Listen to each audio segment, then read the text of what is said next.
સુરતમાં જળબંબાકાર વચ્ચે પોલીસની નવી ટેકનોલોજી આધારિત વોચફુલ આઈ ટીમ સક્રિય, સીસીટીવી કેમેરા દ્વારા પરિસ્થિતિ પર સતત નજર. છેલ્લા 2 દિવસથી મેઘરાજાના અનરાધાર વરસાદના કારણે સુરત શહેર જળબંબાકાર બન્યું છે. રસ્તાઓ પર પાણી ભરાયા છે અને નીચાણવાળા વિસ્તારોમાં ઘરોમાં પાણી ઘૂસી ગયા છે.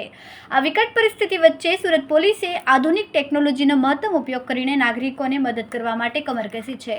સુરત પોલીસ કમિશનર ઓફિસના સીસીટીવી કંટ્રોલ રૂમમાં એક વિશેષ વોચફુલ આઈ ટીમ બનાવવામાં આવી છે, જે શહેરભરમાં લાગેલા હજારો સીસીટીવી કેમેરા દ્વારા પરિસ્થિતિ પર સતત નજર રાખી રહી છે. સુરત પોલીસ આ આફતના સમયે માત્ર પરંપરાગત બચાવ અને રાહત કામગીરી પૂરતી સીમિત નથી રહી, પરંતુ તેમણે આધુનિક ટેકનોલોજીનો મહત્તમ ઉપયોગ કરવાનું શરૂ કર્યું છે. આગામી દિવસોમાં પણ ભારે વરસાદની આગાહીના પગલે પોલીસે આ અનોખી અને અત્યાધુનિક પહેલ કરી છે. સુરત પોલીસ કમિશનર શ્રી અનુપમસિંહ ગેહલોતે પોતે આ સીસીટીવી કંટ્રોલ રૂમની સતત મુલાકાત લઈ રહ્યા છે. તેઓ ખડે પગે રહીને પરિસ્થિતિ પર નજર રાખી રહ્યા છે અને પોલીસ કર્મીઓને સતત જરૂરી સૂચનાઓ આપી રહ્યા છે. આ દર્શાવે છે કે સુરત પોલીસ આ કુદરતી આફતમાં નાગરિકોની સુરક્ષા અને સહાય માટે કેટલી પ્રતિબદ્ધ છે. કમિશનરે શહેરની જનતાને પણ અપીલ કરી છે કે જો તેમના વિસ્તારમાં વરસાદી પાણી ભરાઈ ગયા હોય તો તેઓ વરસાદમાં ક્યાંક ફસાઈ જાય તો ગભરાયા વિના તાત્કાલિક 100 નંબર પર કોલ કરે અથવા તો તેમને નજીકના પોલીસ સ્ટેશનનો સંપર્ક કરે, જેથી પોલીસ આવીને તાત્કાલિક જરૂરી મદદ પૂરી પાડી શકે છે. છેલ્લા 2 દિવસથી સુરત શહેરમાં ખૂબ જોરોથી બારિશ થઈ, જેના લીધે જો નીચાણવાળા વિસ્તારમાં પાણી ભરાવાની સમસ્યા આવી જોઈએ. ખાડી વિસ્તાર છે લિંબાયત એરિયાના, ત્યાં પાણી અમુક સોસાયટીઓમાં ભરાવી જોઈએ.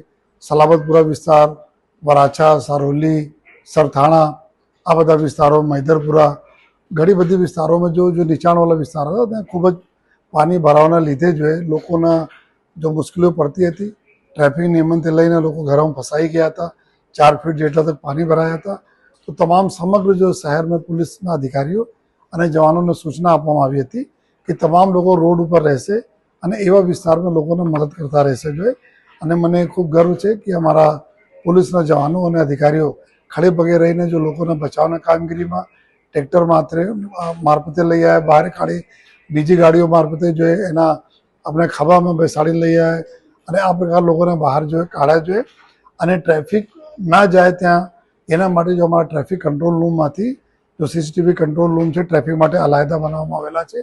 એનાથી સમગ્ર શહેરમાં જોઈએ ક્યાં ક્યાં રોડ રસ્તા બંધ છે, ક્યાં વધારે જો ટ્રાફિક છે એના નિગરાની કરીને અહીંયાથી જો પબ્લિક એડ્રેસ સિસ્ટમ છે એના મારફતે લોકોને સમજ પણ પાડવામાં આવી કે કઈ વિસ્તારમાં નહીં જાઓ અને કયા વિસ્તારમાં રોડ રસ્તાઓ બંધ છે જોઈએ એના સાવચેતી રાખો. બિનજરૂરી કામથી કોઈ ઘરોમાંથી બહાર નહીં નીકળો.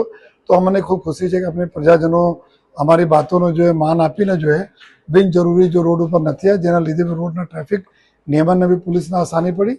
અને અત્યારે અમે જોઈએ તો અમુક વિસ્તારોમાં હજુ પણ ખૂબ પાણી છે, ત્યાં વિસ્તારમાં આપણા કામગીરી ચાલુ છે. એના સિવાય બીજા વિસ્તારોની સ્થિતિ અત્યારે બરાબર છે જોઈએ.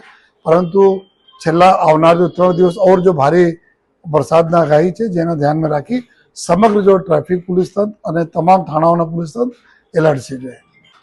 મારી લોકો નમ્ર અપીલ પણ છે કે જે વિસ્તારમાં પાણી ભરાયેલા હોય, કોઈ તકલીફો હોય જોઈએ તો અને પોલીસ ત્યાં આગળ નહીં પહોંચી શકી હોય તો આપ જો આપણા આજુબાજુના પોલીસ સ્ટેશનોના આપ કોલ કરી શકો છો. 100 નંબર ઉપર કોલ કરી શકો, અમારા ટ્રાફિક કંટ્રોલ ઉપર કોલ કરી શકો છો. તાત્કાલિક આપને જો પોલીસના મદદ મળશે જોઈએ. અને પોલીસ બીજા જો ડિપાર્ટમેન્ટ સાથે સંકલન છે, કોર્પોરેશન હોય, બીજા ડિપાર્ટમેન્ટ હોય, બધા સંકલન રહીને આપને જો બી સમસ્યા હોય છે એને દૂર કરવા માટે પૂરા અમે લોકો પ્રયાસ કરીશું. કેમેરામેન સેનિલ વિરાણી સાથે વિશાલ છેઠા, માનવ પ્રભા ન્યૂઝ, સુરત.